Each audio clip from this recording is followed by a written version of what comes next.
प्राय 2 सप्ताह बीतीगलानी हेले राज्यरू संपूर्ण दूर हेउनी आलू संकट। उत्तर प्रदेशरू पर्याप्त परिमाण रे आलू आसी पारुनी। पश्चिम बंगरू आमदानी स्वाभाविक होइनी। एपरि स्थिति रे बेंगलुरु लुचाछपा आसुथिबा आलू गाड़ी उपरे तीक्ष्ण नजर रखिबाकू गोला बाटरे सीसीटीवी लगाइछंती सेठाकार सरकार। एपटे आलू संकट दूर पाई पश्चिम बंग मुख्यमंत्री सह आलोचना करिसेंती मुख्यमंत्री मोहन माझी। तेणु आगकू स्थिति स्वाभाविक हेबो बोली अनुमान करा जाउछि। सेपटे राज्य में प्राय 2 सप्ताहरु अधिक समय धरी आलू संकट लगी रहिथिबारु ताहाकू नै आरंभ होइछि राजनीति। किंतु एहारी भितरे घांटी हेउछंती खाउटी एवं दोकानी। सरकार कहिथिबा दरदाम अनुसारे दोकानी माने बिक्री करि पारु नाहंती आलू, काहेकिना सेथिरे सेमानंकू क्षति सहिबाकू पडुछि। एपटे अधिक टंका देई आलू किणुथिबारु खाउटींको भितरे भी असंतोष देखिबाकू मिलुछि। आलू को बर्तमान जो समस्या देखा दुईट राज्य में समस्या विशेषकर बालेश्वर प्रभाव कम देखा। बालेश्वर खूब जोर प्रभाव जो प्रभाव बालेश्वर सब खाली रोचे आलू ना यूपीआर ना पंजाब आसी आस संभव नुहे। जी आस खराब पड़ पचा मचा पड़ आसला बेलू।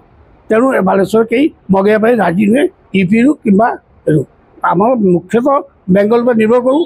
बेंगल चाषी से बहुत उच्चा दाम स्टोर वाला को बिकी देकी बर्तमान स्टोर वाला हाथ प्राय आलू चाषी पाखे ना आलू से डबल बेनिफिट पाए। बर्तमान निर्वाचन समय आस बेंगल में तेणु दीदी चाहते लोक मैंने कम दाम खाइबे से चली राजी स्टोर वाला को एत दाम किणु आम बिक्री आम कम बिकी से प्राय कि 15 टका 16 टका किलो बिकुचन बर्तमान 23 टका 22 टका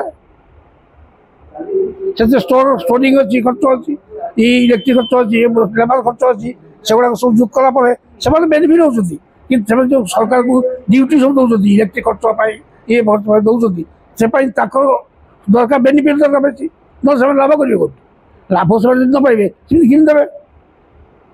तेणु से बुझाणा हो उचित स्टोर वाला सहित बेंगल गवर्नमेंट सहित तो हो पारना।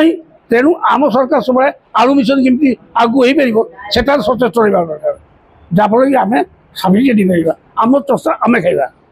बालेश्वर जो आलू रेट केमती बालेश्वर आलू रेट खुचरा आप बिक्री 50 टका एवं गुदाम जे काम आसती 18 टका 19 टका 20 टका 30 पाखापाखि बिकुଛନ୍ତି।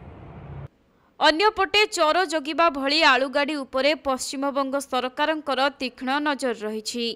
गोटिए भी गाड़ी खसी न जिबाकू सीमांत गाँव रे लागिछि सीसीटीवी कैमेरा।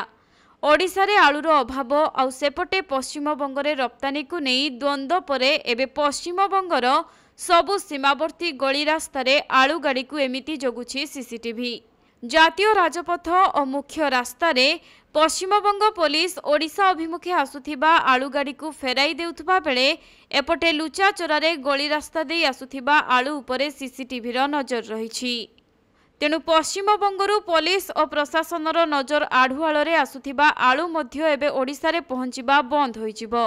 किंतु एहारी मध्यरे मुख्यमंत्री मोहन चरण माझी टेलीफोन जगे पश्चिमबंगर मुख्यमंत्री ममता बानार्जी सह आलोचना करिथिबारु आगकू आलू जोगाण स्वाभाविक हेबो बोली आशा करुछंती ओडिशा सरकार। आम गोदाम प्रत्येक दिन दरकार आपको 150 पैकेट आलू जदि 150 पैकेट आलू दरकार बर्तमान 8 दिन होगा आम गोदाम आलू ना क्या भा चूरारे आस पिकअप फिकअप आना हो से बुरा पिछा आपको 4 टका 5 टका अधिका 400 500 अधिका पड़ जाऊँ 70,000 80,000 टका गोटे गाड़ी में खर्च हो तथापि आलू आसी पारनी रास्तार गाड़ी पचिकी ता पैसा दिया गाड़ी भड़ा दिया तो ये बाबद सरकार जदि आमको आलू आनी पहुँचीदेवे ताल आम पाइबा तो जाना हाँ आलू आसला आम बिक्री करवा। बेंगल गवर्नमेंट तक आलू छाड़ू ना टोटाली गाड़ी की बंद कर रखते गोदाम तो खाली आज्ञा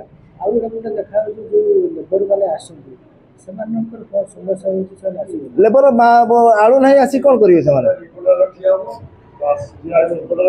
लेबर ना आलू आसी कौन करेंगे से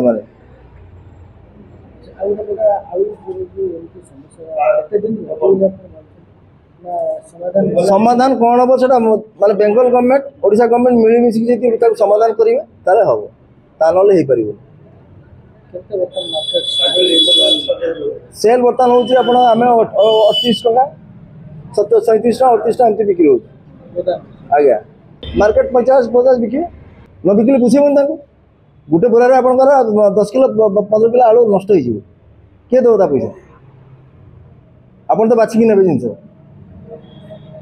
बराक बाछिकी ने